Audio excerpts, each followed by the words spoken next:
Kita masuk ke penghujung segmen pemirsa, kita tahu bahwa ketegangan global ini mungkin saja terus terjadi. Kita nggak tahu besok tuh ada ketegangan global apa lagi. Apa saran dari narasumber kita? Saya mulai dari Pak Satya, sarannya Pak.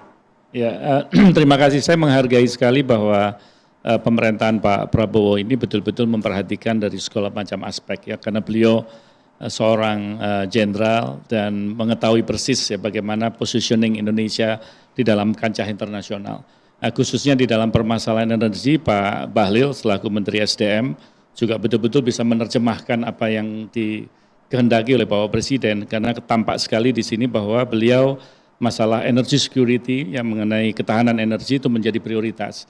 Bahkan ditambah lagi ya, kalau kita melihat dari beberapa kali interaksi beliau dengan publik itu mengenai hilirisasi, itu juga sebetulnya bagaimana kita berkontribusi terhadap pertumbuhan ekonomi yang dicanangkan oleh Bapak Presiden hingga sampai 8%. Jadi dalam konteks ini saya melihat bahwasannya niatan daripada pemerintah Indonesia untuk supaya kita nanti pada tahun 2045 kita betul-betul keluar daripada middle income trap itu sesuatu yang bisa terwujud ya apabila kita serius di dalam menapaki dari sekarang, dan cahaya menuju ke sana kelihatannya sudah tampak. Oke, kelihatannya sudah tampak. Semoga ya Pak ya. Kalau dari Pak Wija seperti apa? Kita harus paham bahwa dunia ini akan dinamis dan ke depan akan makin dinamis.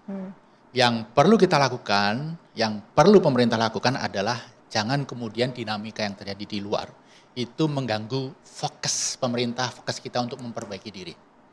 Jadi setelah sarisan ekonomi Maret tahun ini, Pak Prabowo dan Kemenko Perekonomian itu kan mengeluarkan 3 kebijakan bagus tuh.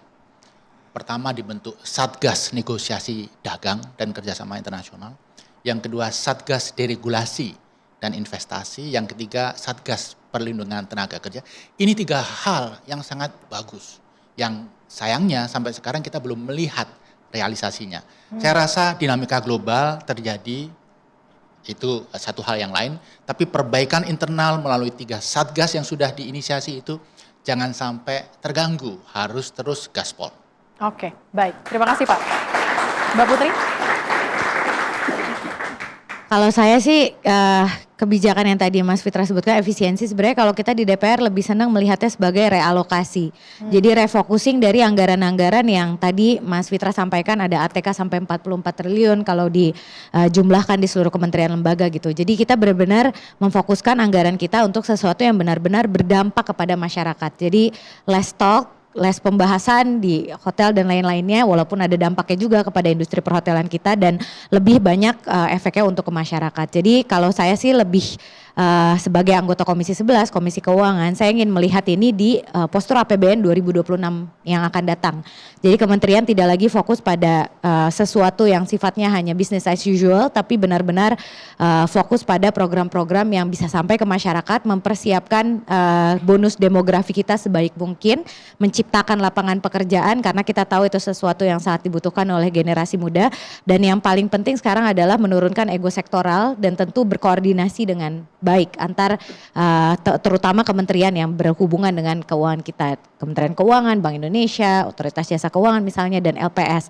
Jadi ego sektoral ini lagu lama sebenarnya di Republik kita, tapi saya yakin di bawah kepemimpinan seorang leader yang sangat strong seperti Pak Prabowo nanti kita bisa menyelesaikan isu ini dan tentu kita bisa menghasilkan paket-paket kebijakan yang memang relevan untuk masyarakat. Oke. Mas Fitra, silakan. Ya, kita melihat bahwa konstituen utama negara adalah rakyatnya, masyarakat. Sehingga dalam hal ini entah itu APBN, entah itu tujuan-tujuan atau prioritas pembangunan, selalu fokus utamanya adalah masyarakat.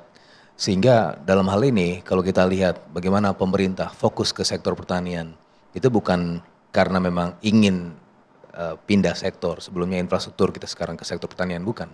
Tapi ini adalah melengkapi puzzle-puzzle yang mana sekarang coba dicarikan ya kepingan-kepingan yang mungkin untuk memenuhi target-target jangka panjang tadi. Jadi bagaimana food sufficiency itu? Ternyata refleksinya di angka inflasi cuma 1,6%. Artinya ini dalam hal ini pemerintah sudah mampu untuk menjaga supaya harga-harga tidak naik. Yang mana masyarakat di sini tetap terjaga daya belinya. Kemudian ruang-ruang ekonomi selalu coba ditumbuhkan Sebagai contoh yang tadi saya sampaikan, ada paket stimulus 24,4 triliun.